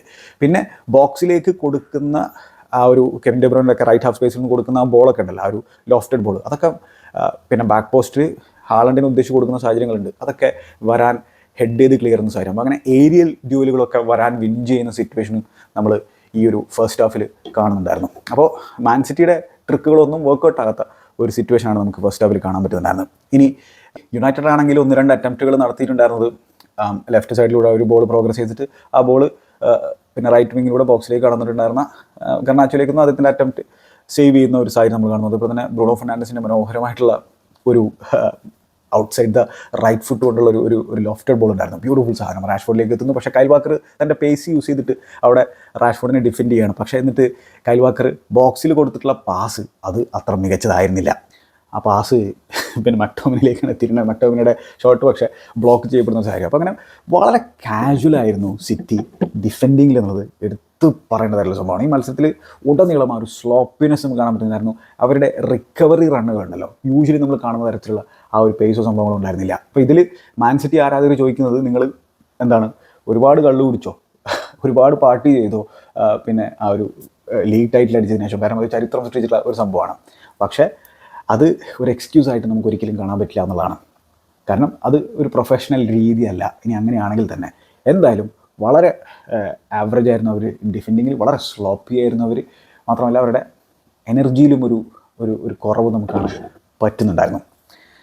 അങ്ങനെ പിന്നെ മത്സരം പുരോഗമിക്കുന്നു. എങ്ങനെയാണ് 30ാമത്തെ മിനിറ്റിൽ മാഞ്ചസ്റ്റർ യുണൈറ്റഡ് ഗോൾ അടിക്കുന്നത് വെച്ചാൽ അതിൽ റോഡ്രി വളരെ സ്ലോപ്പി ആകുന്ന ഒരു സിറ്റുവേഷൻ നമ്മൾ കണ്ടത്. ഓൺ ദ ബോൾ റോഡ്രി വളരെ സ്ലോപ്പി ആകുന്നു, നേരെ പൊസിഷൻ കൊടുക്കുകയാണ്, വളരെ മോശം പാസ്. അങ്ങനെ അവിടെ അമർബാത്ത് ആ ബോൾ റിസീവ് ചെയ്തിട്ട് ആ ബോളുമായിട്ട് ഒന്ന് പിന്നെ ആ ലെഫ്റ്റ് ഏരിയയിലേക്ക് ഒന്നിങ്ങോട്ട് നീങ്ങി വരുന്നു. അമർബാത്തിനെ പ്രസ് ചെയ്യാനൊക്കെ ശ്രമിക്കുന്നുണ്ട്, പക്ഷേ അദ്ദേഹം ആ പൊസിഷൻ പുറകിലേക്ക് കൊടുക്കുന്നു, ഡാലോയ്ക്ക് കൊടുക്കുന്നു. ഡാലോനെ സംബന്ധിച്ചോളം പിന്നെ അവിടെ അദ്ദേഹത്തിൻ്റെ ചിന്ത ആ ഗർനാച്ചോ അവിടെ ഒരു ഓപ്ഷനായിട്ടുണ്ട് ആ ഒരു വൈഡ് ഏരിയയിൽ, ആൾ റൺ ചെയ്തോളൂ എന്നുള്ള അറിയാം. അപ്പോൾ ആ ലോങ് ബോൾ ഇങ്ങനെയുള്ളൊരു ശ്രമമാണ്, ഒരു എന്താ പറയുക, ഒരു ഹോപ്പ്ഫുൾ ലോങ് ബോൾ കൊടുത്തതാണ്. അങ്ങനെ അവിടെ എന്താണ് സിറ്റിയെ സംബന്ധിച്ചോളം വളരെ ഹൈ ആയിട്ടുള്ള ഒരു ലൈനാണ് അവർ കീപ്പ് ചെയ്യുന്നത്, നമുക്കറിയുന്നതാണ്, അത് അവരുടെ ഒരു ശൈലിയാണ്. അപ്പോൾ അങ്ങനെ ഈ ഗ്വാർഡിയോളയുടെ പുറകിലൂടെ ഗർനാച്ചോ റൺ ചെയ്യുന്നു. അങ്ങനെ ആ ഒരു സിറ്റുവേഷനിൽ ആ ഒരു ബൗൺസൊക്കെ വന്നിട്ടുള്ള സാഹചര്യത്തിൽ ഗ്വാർഡിയോള അവിടെ റിക്കവർ ചെയ്തിട്ട് വന്നിട്ടുണ്ട്. ഗ്വാർഡിയോളെ സംബന്ധിച്ചിടത്തോളം ഒരു ഈസി ബാക്ക് ഹെഡർ ഗോൾ കീപ്പർക്ക് കൊടുക്കേണ്ട സിറ്റുവേഷനാണുള്ളത്. അതിന് പകരം ഒർട്ടേഗ എന്ന് പറയുന്ന കീപ്പർ ഇങ്ങോട്ട് കയറി വരുന്നു. എന്തിന് അദ്ദേഹം കയറി വന്നു നമുക്ക് കൃത്യമായിട്ട് അറിയില്ല. മാത്രമല്ല അവിടെ ഒരു കമ്മ്യൂണിക്കേഷൻ്റെ ഒരു പ്രശ്നം അവിടെ സംഭവിച്ചിട്ടുണ്ട് സിറ്റിയെ സംബന്ധിച്ചിടത്തോളം. ഈ ഗ്വാർഡിയോളയുടെ ബാക്ക് ഹെഡർ എന്താണ് ഒർട്ടേഗയുടെ മുകളിലൂടെ പോവുകയാണ് സ്വാഭാവികമായിട്ടും, കാരണം അവർ വളരെ ക്ലോസ് ആയി. ഗ്വാർഡിയോളെ സംബന്ധിച്ചിടത്തോളം അദ്ദേഹത്തിൻ്റെ ചിന്ത അവിടെ ഗോൾ കീപ്പർ അദ്ദേഹത്തിൻ്റെ പൊസിഷനിൽ തന്നെ നിൽക്കുന്നുണ്ടാകും, അപ്പോൾ അങ്ങനെ ഹെഡ് ചെയ്ത് കൊടുത്തു കഴിഞ്ഞാൽ ഒരു കംഫർട്ടബിൾ ക്യാച്ച് ആയിരിക്കും എന്നുള്ളതാണ്. പക്ഷേ അതിന് പകരം അവിടെ യാതൊരു കമ്മ്യൂണിക്കേഷൻ സംഭവിക്കുന്നില്ല. സ്വാഭാവികമായിട്ടും അത് ഒരു എററാണ്, ഒരു ബിഗ് ഹൗളറാണ് ഈ പിന്നെ ഒർട്ടേഗയുടെ ഭാഗത്തുനിന്നും ഗ്വാർഡിയോളയുടെ ഭാഗത്തുനിന്നും. അങ്ങനെ അത് ഗർനാച്ചോ അത് പൗൺസ് ചെയ്യുന്നു, അദ്ദേഹം അത് ഗോളാക്കി മാറ്റുന്നു. അതേ സംബന്ധിച്ചോളം വളരെ ഈസി ആയിട്ടൊരു ഗോൾ അദ്ദേഹത്തിന് അടിക്കാൻ സാധിച്ചു. പക്ഷേ അക്ഷരാർത്ഥത്തിൽ ഒരു ഗിഫ്റ്റാണ് മാഞ്ചസ്റ്റർ യുണൈറ്റഡ് കിട്ടിയുള്ളത്, അതും FA കപ്പിൻ്റെ ഫൈനലിൽ. അപ്പോൾ ഇതിലും നല്ലൊരു ഒക്കേഷൻ ഇല്ല ഇത്തരത്തിലൊരു ഗിഫ്റ്റ് കിട്ടാൻ. അപ്പോൾ അവിടെ ഞാൻ പറഞ്ഞ പോലത്തെ ആ ഒരു സ്ലോപ്പിനെസ്, മാൻ സിറ്റിയുടെ സ്ലോപ്പിനെസ്സിൻ്റെ പീക്കാണ് നമുക്ക് അവിടെ കാണാൻ സാധിച്ചത്. അങ്ങനെ 1-0 ഗർനാച്ചോയുടെ സെലിബ്രേഷൻ ഉണ്ടായിരുന്നു. അദ്ദേഹം ആ ഒരു ബാഡ്ജ് കിസ് ചെയ്തിട്ട് മാഞ്ചസ്റ്റർ യുണൈറ്റഡിൻ്റെ ആരാധകരെ സംബന്ധിച്ചിടത്തോളം അത് കാണുമ്പോൾ തന്നെ ഭയങ്കരമായിട്ടുള്ള കോരിത്തിരിപ്പ് ഉണ്ടായിരുന്നു എന്നുള്ള കാര്യത്തിൽ സംശയത്തില്ല. മാത്രമല്ല യുണൈറ്റഡ് സംബന്ധിച്ചിടത്തോളം ഈ സീസണിൽ ഇപ്പോൾ 40ാമത്തെ എങ്ങാനും തുടർച്ചയായിട്ടുള്ള മത്സരത്തിലാണ് ഗർനാച്ചോ സ്റ്റാർട്ട് ചെയ്യുന്നുള്ള കാര്യം ഓർക്കേണ്ടതായിരുന്നു. ഐഡിയലി ഈ 19കാരനായിട്ടുള്ള ഗർനാച്ചോയെ സംബന്ധിച്ചിടത്തോളം എന്താണ് അദ്ദേഹം ഇത്ര അധികം മത്സരങ്ങൾ ഈ സീസണിൽ കളിക്കും അല്ലെങ്കിൽ സ്റ്റാർട്ട് ചെയ്യുന്നുള്ള പ്രതീക്ഷ ഉണ്ടാവില്ല. പക്ഷേ യുണൈറ്റഡിൻ്റെ ഇഞ്ചുറി പ്രശ്നങ്ങൾ ഭീകരമായിരുന്നു. അതോടൊപ്പം തന്നെ ആന്റണിയെ പോലെയുള്ള ബിഗ് മണി സൈനിങ്ങളൊക്കെ വല്ലാത്ത രീതിയിലുള്ള ഫ്ലോപ്പ് ആയതും ഗർനാച്ചോക്ക് കൂടുതൽ മിനിറ്റ്സുകൾ ലഭിക്കാൻ പിന്നെ എന്താ പറയുക ഗുണകരമായി എന്ന് വേണമെങ്കിൽ നമുക്ക് പറയാൻ പറ്റും. അപ്പോൾ അദ്ദേഹം ഇപ്പോഴും ഒരു റോ ടാലൻ്റാണ്. പക്ഷേ എന്താണ് അദ്ദേഹത്തിന് കിട്ടിയ അവസരങ്ങൾ അദ്ദേഹം 2 കൈ നീട്ടി സ്വീകരിച്ചിട്ടുണ്ടെന്നുള്ള കാര്യം സംശയമൊന്നുമില്ല. ഇനിയും ഒരുപാട് ഇമ്പ്രൂവ് ആകേണ്ടതുണ്ട് എന്നുള്ളതാണ് നമ്മൾ ഈ ഒരു അവസരത്തിൽ മനസ്സിലാക്കേണ്ട ഒരു സംഭവം. 19 വയസ്സ് മാത്രമേ ഈ ചങ്ങായിക്ക് പ്രായമുള്ളൂ. എന്തായാലും അങ്ങനെ മാഞ്ചസ്റ്റർ യുണൈറ്റഡ് ലീഡ് എടുക്കുന്നു. പിന്നെ സിറ്റിയെ സംബന്ധിച്ചിടത്തോളം അവർക്ക് പൊസിഷനും കാര്യങ്ങളൊക്കെ ഉണ്ട്. അവരുടെ ഭാഗത്ത് നിന്ന് കാര്യമായിട്ടുള്ള റിയാക്ഷനൊന്നും നമ്മൾ കാണുന്നില്ല എന്നുള്ളതാണ് യാഥാർത്ഥ്യമായിട്ടുള്ള സംഭവം. അവർക്ക് കാര്യമായിട്ട് ടെസ്റ്റ് ചെയ്യാൻ പറ്റുന്നില്ല ഒനാനയെ. ഇനി ഇതിനിടയിൽ 38ാമത്തെ മിനിറ്റിൽ മറ്റൊരു വാർണിംഗ് സൈൻ കൂടി മാഞ്ചസ്റ്റർ സിറ്റിക്ക് ലഭിച്ചിട്ടുണ്ടായിരുന്നു. അഗെയിൻ അവരുടെ ആ ഒരു പിന്നെ ഹൈലൈനെ വളരെ അനായാസമായിട്ട് ഒരു ലോങ് ബോളിൽ ബ്രീച്ച് ചെയ്തു എന്നാണ് നമ്മൾ കരുതിയിട്ടുണ്ടായിരുന്നത്. ഗർനാച്ചോ അതിലേക്ക് പോകുന്നു റൈറ്റ് വിങ്ങിലൂടെ, എന്നിട്ട് ഒരു കട്ട് ബാക്ക് കൊടുക്കുന്നു, റാഷ്ഫോർഡ് ഫിനിഷ് ചെയ്യുന്നു. പക്ഷേ അവിടെ ഓഫ് സൈഡ് ആകുന്ന ഒരു സിറ്റുവേഷൻ, പക്ഷേ വളരെ ടൈറ്റ് ആയിരുന്നു അവിടെ എന്നുള്ള കാര്യം ഓർക്കേണ്ടതാണ്. അപ്പോൾ അത്തരത്തിൽ വളരെ റിസ്കി ആയിട്ടാണ് മാൻ സിറ്റി അവരുടെ ആ ഒരു ഹൈലൈൻ കീപ്പ് ചെയ്യുന്നുണ്ടായിരുന്നത്. മാത്രമല്ല അവരുടെ റിക്കവറി റണ്ണിനാണെങ്കിൽ കാര്യമായിട്ടുള്ള പേസ് ഉണ്ടായിരുന്നു എന്നുള്ള കാര്യം ഓർക്കേണ്ടതാണ്. ഹൈലൈനൊക്കെ അവർ യൂഷ്വലി കീപ്പ് ചെയ്യുന്ന ഒരു സംഭവം തന്നെയാണ്. അപ്പോൾ ആ ഒരു വാർണിംഗ് സൈൻ അവിടെ ഉണ്ടായിരുന്നു. അവിടെ നിന്ന് തൊട്ട് അടുത്ത മിനിറ്റുകൾക്കുള്ളിൽ തന്നെ നമ്മൾ മാഞ്ചസ്റ്റർ യുണൈറ്റഡ് ലീഡ് ഉയർത്തി നമ്മൾ കണ്ടു. ഇത് ഒരു ബ്രില്യൻറ്റ് ടീം ഗോളാണ്, ബ്യൂട്ടിഫുൾ ടീം ഗോൾ.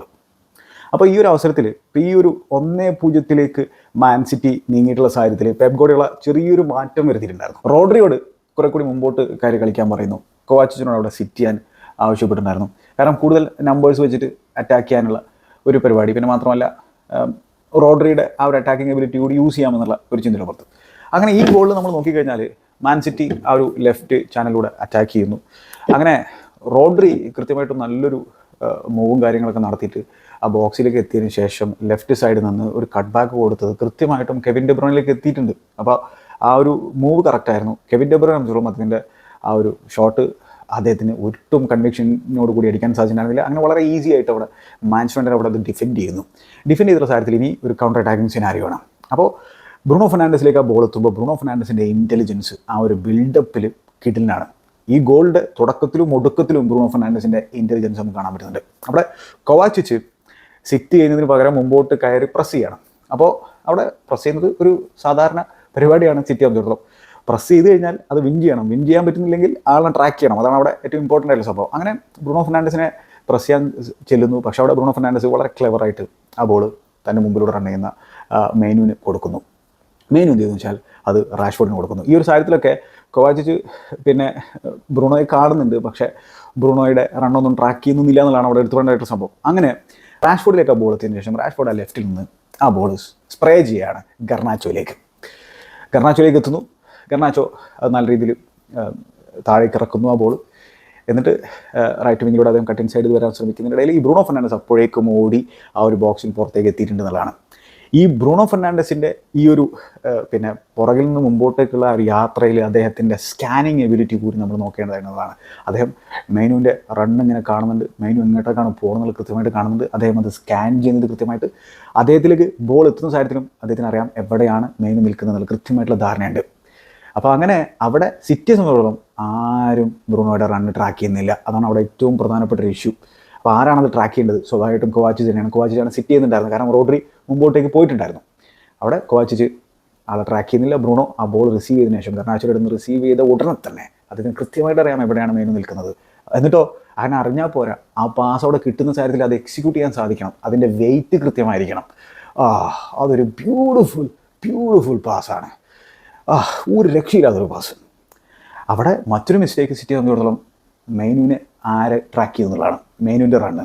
അവിടെ കൈൽ വാക്കറാണ് അത് നോക്കേണ്ടത്. കൈൽ വാക്കർ എവിടെ? കൈൽ വാക്കർ എത്താൻ വൈകിപ്പോയി. ഇത് കൈൽ വാക്കർ സംബന്ധിച്ചിടത്തോളം അദ്ദേഹത്തിൻ്റെ ഇപ്പോൾ ഈ കരിയറിൻ്റെ അവസാന കാലഘട്ടം എന്ന് പറയാൻ പറ്റും, 32 വയസ്സല്ലേ ആയിട്ടുള്ളൂ. പക്ഷേ അദ്ദേഹത്തിൻ്റെ മാൻ സിറ്റി കരിയറിലെ അവസാന കാലഘട്ടം എന്ന് വേണമെങ്കിൽ നമുക്ക് പറയാൻ പറ്റും. ഈ ഒരു സാഹചര്യത്തിൽ അദ്ദേഹത്തിൻ്റെ ഗെയിമിൽ നിരന്തരം സംഭവിച്ചുകൊണ്ടിരിക്കുകയാണ്. അതിൻ്റെ പേസ് എക്സലൻ്റ് ആണ്, പക്ഷേ ബാക്ക് പോസ്റ്റിലുള്ള അദ്ദേഹത്തിൻ്റെ ഡിഫെൻഡിങ്, ഈ റണ്ണുകൾ കാണാൻ പറ്റാത്തത് അദ്ദേഹം സംബന്ധിച്ചോളം വലിയൊരു പ്രശ്നം തന്നെയാണ്. അവിടെ അദ്ദേഹത്തിന് മെയിനിൻ്റെ റണ്ണ് ട്രാക്ക് ചെയ്യാൻ പറ്റുന്നില്ല. അദ്ദേഹം വളരെ ലേറ്റ് ആയിട്ടാണ് റിയാക്ട് ചെയ്യുന്നത്. മെയിൻ ആണെങ്കിൽ വൺ ടച്ചിൽ അത് ഫിനിഷ് ചെയ്യുന്നു. Beautiful finish. അവിടെ മെയിനിൻ്റെ കമ്പോഷർ, കാംനെസ്, കാരണം അത്രയും പിന്നെ ഒരു പ്രഷർ സിറ്റുവേഷനിൽ അങ്ങനെ ഒരു ചാൻസ് കിട്ടി കഴിഞ്ഞാൽ പലരും പിന്നെ എന്താ പറയുക പുറത്തേക്ക് അടിക്കുന്ന സിറ്റുവേഷൻ പോലും നമ്മൾ കണ്ടിട്ടുണ്ട്. പക്ഷേ അവിടെ കൺവിക്ഷനോട് കൂടിയിട്ട് അവിടെ അത് ഫിനിഷ് ചെയ്യാൻ സാധിക്കുന്നു. പക്ഷേ തൻ്റെ പ്ലേറ്റിൽ കൊണ്ടുവച്ച് തന്നിട്ടുള്ളത് അവിടെ ബ്രൂണോ ഫെർണാണ്ടസ് ആണ്. അപ്പോൾ അവിടെ ബ്രൂണോ ഫെർണാണ്ടസിന് മാസീവ് ക്രെഡിറ്റ് കൊടുക്കണം, അതിൻ്റെ ബിൽഡപ്പിലും അതിൻ്റെ ആ ഒരു അസിസ്റ്റ് പ്രൊവൈഡ് ചെയ്ത രീതിയിലും. ഒപ്പം മെയിനിൻ്റെ ഫിനിഷ്, അദ്ദേഹം ബോക്സിലേക്ക് എത്തിയിട്ടുള്ള രീതി ബ്രില്യൻറ്റ്. പക്ഷേ സിറ്റി സംബന്ധിച്ചിടത്തോളം അവരുടെ ആ ഒരു ട്രാക്കിംഗ് റണ്ണേഴ്സ് വലിയ പ്രശ്നമായിരുന്നു. അവരുടെ റിക്കവറി റണ്ണിലുള്ള പേസില്ലായ്മ വലിയ പ്രശ്നമായിരുന്നു. അങ്ങനെ രണ്ടാമത്തെ ഗോൾ മാൻ സിറ്റി കൺസിഡർ ചെയ്തിരിക്കുന്നു. എറിക് ടെൻ ഹാഗ് സെലിബ്രേറ്റ് ചെയ്യുന്നു. ഇത് ബിഗ് ഗോളാണ്. ഫസ്റ്റ് ഹാഫിൽ തന്നെ 2 ഗോളിൻ്റെ അഡ്വാൻറ്റേജ്, മാസീവ് ബൂസ്റ്റാണ് പിന്നെ യുണൈറ്റഡ് സംബന്ധിച്ചോളം. പിന്നെ ആ ഒരു ഫസ്റ്റ് ഹാഫ് അവസാനിക്കുന്ന എങ്ങനെയാണ് ബ്രൂണോ ഫെർണാണ്ടസിൻ്റെ ആ ഒരു ട്രാക്ക് ബാക്കിങ്ങും അദ്ദേഹം ഒരു ത്രോയിൻ വിൻ ചെയ്തെന്നോ അതോ ത്രോയിൻ കൺസീഡ് ചെയ്തെന്നോ അങ്ങനെ എന്തോ രീതിയിലാണ് ആ ഫസ്റ്റ് ഹാഫ് അവസാനിപ്പിക്കുന്നത്. അപ്പോൾ അവിടെ ബ്രൂണോ ഫെർണാണ്ടസിൻ്റെ off the ball work rate മികച്ചതാണ്. ഇനി സെക്കൻഡ് ഹാഫിൽ ഇതിൻ്റെ ഇരട്ടിപ്പണി ചെയ്യേണ്ടി വരും. അങ്ങനത്തെ ഒരു സെക്കൻഡ് ഹാഫാണ്. കാരണം സ്വാഭാവികമായിട്ടും മാൻ സിറ്റി റിയാക്ട് ചെയ്യുന്ന കാര്യത്തിൽ സംശയമൊന്നുമില്ല, പെപ് ഗോർഡിയോള റിയാക്ട് ചെയ്യുന്ന കാര്യത്തിൽ സംശയമില്ല. അങ്ങനെ അദ്ദേഹം റിയാക്ട് ചെയ്യുന്നു. അദ്ദേഹം 2 സബ്സ്റ്റിറ്റ്യൂഷൻസ് തന്നെ പിന്നെ സെക്കൻഡ് ഹാഫിൻ്റെ തുടക്കത്തിൽ ഇറക്കുന്നു. ഡോക്കുവിനെ ഇൻട്രൊഡ്യൂസ് ചെയ്യുന്നു. അതുപോലെ തന്നെ കൊവാച്ചിച്ചിനെ പിൻവലിക്കുന്നു, അക്കാൻജിയെ കൊണ്ടുവരുന്നു. അപ്പോൾ ഈ അക്കാൻജിക്ക് എന്തുകൊണ്ട് സ്റ്റാർട്ട് ചെയ്യിപ്പിച്ചില്ലെന്നുള്ളതാണ് മറ്റൊരു ചോദ്യം. റുബൻ ഡിയാസിനെ എന്തുകൊണ്ട് സ്റ്റാർട്ട് ചെയ്യിപ്പിച്ചാലാണ് മറ്റൊരു ചോദ്യം. അപ്പോൾ ഇനി എന്താണ് സ്റ്റോൺസ്, ആ ഒരു ടിപ്പിക്കൽ ശൈലിയിൽ സ്റ്റോൺസ് മിഡ്ഫീൽഡിലേക്ക് കയറും. മിഡ്ഫീൽഡിൽ റോഡ്രിക്കൊപ്പം സ്റ്റോൺസ്, പിന്നെ ഡോക്കുവാണ് ഇനി ആ ഒരു ലെഫ്റ്റ് വിങ്ങിൽ വിട്ട് ഹാൻഡിൽ ചെയ്യാൻ പോകുന്നത്. അത് ഗ്വാർഡിയോളാണ് ഹാൻഡിൽ ചെയ്യുന്നുണ്ടായിരുന്നത്. കാര്യമായിട്ട് ഗ്വാർഡിയോളിന് അത് യൂട്ടിലൈസ് ചെയ്യാൻ പറ്റിയില്ല. കാരണം അദ്ദേഹം ഒരു നാച്ചുറൽ വിങ്ങർ ഒന്നുമല്ല.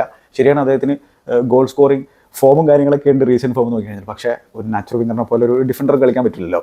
അവിടെ ഒരു നാച്ചുറൽ വിങ്ങർ വരുന്നു, അതിൻ്റേതായിട്ടുള്ളൊരു ഇമ്പാക്റ്റ് നമ്മൾ കാണുകയാണ്. വംബസാക്ക വേഴ്സസ് ഡോക്കു ബാറ്റിൽ നമ്മൾ കാണുന്നു. അവിടെ കാര്യമായിട്ട് ഗർണാച്ചോ ട്രാക്ക് ബാക്കും കാര്യങ്ങളും ചെയ്യുന്നുണ്ടായിരുന്നില്ല. അപ്പോൾ അങ്ങനെ ഡബിൾ അപ്പ് സിനാരിയോ ഒന്നും വരുന്നുണ്ടായിരുന്നു. പക്ഷേ വംബസാക്ക കുറേ സിറ്റുവേഷനിൽ ഈ ഡോക്കുവിനെ നല്ല രീതിയിൽ ഹാൻഡിൽ ചെയ്തിട്ടുണ്ടായിരുന്നു. 1v1 സിറ്റുവേഷൻ എന്നുള്ള കാര്യം എടുത്ത് പറയേണ്ടതായിട്ടുണ്ട്. അത് ഒരു നല്ലൊരു ബാറ്റിലായിരുന്നു അത്. അതായത് ഔട്ട്സൈഡ് പോകണോ ഇൻസൈഡ് വരണോ എന്നുള്ളതാണ് ഡോക്കു ബോൾ കിട്ടുന്ന സാധ്യത. അപ്പോൾ സിറ്റി ആകുമ്പോഴോ അപ്പോൾ അവരുടെ ഒരു ടാക്ടിക്സ് ഡോക്കുവിന് കൊടുക്കുക, എന്നിട്ട് എന്തെങ്കിലുമൊക്കെ സംഭവിക്കട്ടെ എന്ന രീതിയിലായിരുന്നു. ഡോക്കു ആൻഡ് ഇൻഷാല്ല എന്നുള്ള രീതിയിലായിരുന്നു അവർ കളിക്കുന്നുണ്ടായിരുന്നു എന്ന് വേണമെങ്കിൽ നമുക്ക് പറയാൻ പറ്റും. അപ്പോൾ അങ്ങനെ ഡോക്കുവിൻ്റെ ആ ഒരു ഏരിയയിലൂടെ ക്രിയേറ്റ് ചെയ്യാനുള്ള ശ്രമം, ഡോക്കുവിന് ഇങ്ങനെ ബോൾ കൊടുക്കുന്നു, ഒരുപാട് ടച്ചസ് അദ്ദേഹത്തിന് ലഭിക്കുന്നു. പക്ഷേ വംബസാക്ക കുറേ സിറ്റുവേഷൻ നല്ല രീതിയിൽ ഡിഫെൻഡ് ചെയ്യുന്നു. പക്ഷെ എന്നാലും ഇടയ്ക്ക് വെച്ചിട്ട് അദ്ദേഹത്തിൻ്റെ ആ ലെഫ്റ്റ് സൈഡിൽ നിന്നുള്ള ആ ഒരു ബോക്സിലേക്കുള്ള ഒരു നല്ലൊരു പാസ് നമ്മൾ കാണുന്നു. അതിലേക്ക് ഫോർഡൻ ഓടിയെത്തുന്നു. ഫോർഡൻ്റെ പക്ഷേ ഷോട്ട് അതിൻ്റെ ലെഫ്റ്റ് ഫുട്ട് കൊണ്ടുള്ള ഷോട്ട് അതിൻ്റെ റൈറ്റ് ഫുട്ടിൽ തട്ടിയിട്ട് പോകുന്നൊരു സാഹചര്യം. അപ്പോൾ അങ്ങനെ ഫ്ലഫിയാണ് മാഞ്ചസ്റ്റർ സിറ്റി. വളരെ സ്ലോപ്പി ആകുന്ന ഒരു സിറ്റുവേഷൻ നമ്മൾ കാണുന്നു. കെവിൻ ഡെ ബ്രൂയ്ന ആണെങ്കിൽ ആബ്സല്യൂട്ട്ലി ഓഫുൾ ആയിരുന്നു. അതും പൂർണ്ണമായിട്ടും ഫിറ്റാണോ ഇല്ലയോ എന്നുള്ളതൊന്നും എനിക്കറിയില്ല. പക്ഷെ എന്നാലും അദ്ദേഹത്തിൻ്റെ ഗെയിം അൺബിലീവബിളി പൂറായിരുന്നു. അദ്ദേഹത്തിന് നല്ല രീതിയിൽ പിന്നെ മാർക്ക് ചെയ്തിട്ടുണ്ടായിരുന്നു മെയിൻ എന്നുള്ള കാര്യം നമ്മൾ പറഞ്ഞു. പിന്നെ മാത്രമല്ല ബോൾ കിട്ടുന്ന കാര്യത്തിൽ അദ്ദേഹത്തിന് റഷ്യേൻ്റെ സിറ്റുവേഷൻ ഉണ്ടായിരുന്നു. അതുകൊണ്ട് തന്നെ ഒട്ടും ക്വാളിറ്റി ഇല്ലാത്ത ഡെലിവറികളായിരുന്നു അദ്ദേഹത്തിൻ്റെ ഭാഗത്ത് നമുക്ക് കാണാൻ സാധിക്കുന്നുണ്ടായിരുന്നത്.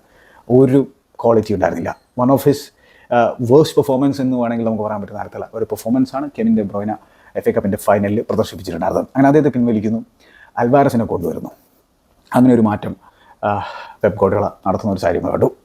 മാൻ സിറ്റിയുടെ ഇൻറ്റൻസിറ്റിയിൽ കാര്യമായിട്ടുള്ള മാറ്റമുണ്ട് സെക്കൻഡ് ഹാഫിൽ, അവരുടെ എനർജി ലെവലിൽ മാറ്റമുണ്ട് സെക്കൻഡ് ഹാഫിൽ. പക്ഷേ യുണൈറ്റഡ് സംബന്ധിച്ചിടത്തോളം എന്താണ്, അവർക്കിനി ഡിഫെൻഡ് ചെയ്യാം. കാരണം 2 ഗോളിൻ്റെ ക്വസ്റ്റൻ ഉണ്ട്. അപ്പോൾ നല്ല രീതിയിൽ ഡിഫെൻഡ് ചെയ്താൽ മതി ഈ മത്സരം വിജയിക്കുക എന്നുള്ളത് തന്നെയാണ് അവർ ചിന്തിക്കുന്നത്. അപ്പോൾ അവർ ഡിഫെൻഡ് ചെയ്യാൻ തന്നെയാണ് തയ്യാറെടുത്ത് നിൽക്കുന്നത്. പിന്നെ കൗണ്ടർ അറ്റാക്കിൽ എന്തെങ്കിലും സിനാരി കിട്ടിക്കഴിഞ്ഞാൽ പിന്നെ മാൻ സിറ്റിയെ ത്രട്ടൺ ചെയ്യാം. ഇതാണ് അവരുടെ ഒരു ചിന്ത. അങ്ങനെ ഹാളണ്ടിനും ഒരു ഓപ്പർച്യൂണിറ്റി ഉണ്ടായിരുന്നു. വൺസ് അഗെയിൻ നമ്മുടെ ഡോക്കു തന്നെയാണ് ആ ഒരു ലെഫ്റ്റ് വിങ്ങിലൂടെ ഒരു ബോൾ ബോക്സിലേക്ക് കൊടുക്കുന്നത്. ഫോർഡൻ ഉദ്ദേശിച്ചാണ് കൊടുക്കുന്നത്. പക്ഷേ ഫോർഡിലേക്ക് എത്തില്ല, പകരം അത് ഹാളണ്ടിലേക്ക് എത്തുന്നു. ഹാളണ്ട് എന്നിട്ട് അറ്റംപ്റ്റ് നടത്തിയത് അത് ബാറിൽ തട്ടി പോകുന്ന ഒരു സാധനം നമ്മൾ കണ്ടു. അതൊരു ഗ്രേറ്റ് ഓപ്പർച്യൂണിറ്റി ആയിരുന്നു ഹാളണ്ടിനെ സംബന്ധിച്ചോളം. പക്ഷേ അതിന് ഗോളാക്കി മാറ്റാൻ സാധിച്ചിട്ടുണ്ടായിരുന്നില്ല.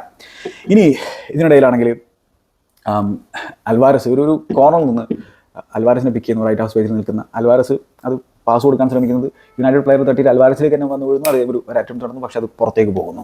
പിന്നെ അൽവാരസ് നല്ലൊരു ഓപ്പർച്യൂണിറ്റി കിട്ടിയിട്ടുണ്ടായിരുന്നു. ഫിൽ ഫോർഡൻ ബ്യൂട്ടിഫുള്ളി ആ ഒരു റൈറ്റ് ഹാഫ് സ്പേസിൽ നിന്ന് പിന്നെ നല്ലൊരു ത്രൂ ബോൾ അൽവാരസിന് കൊടുക്കുന്നു. അദ്ദേഹം ആ ബോക്സിൻ്റെ റൈറ്റ് സൈഡിലൂടെ അകത്തേക്ക് കയറുന്നു.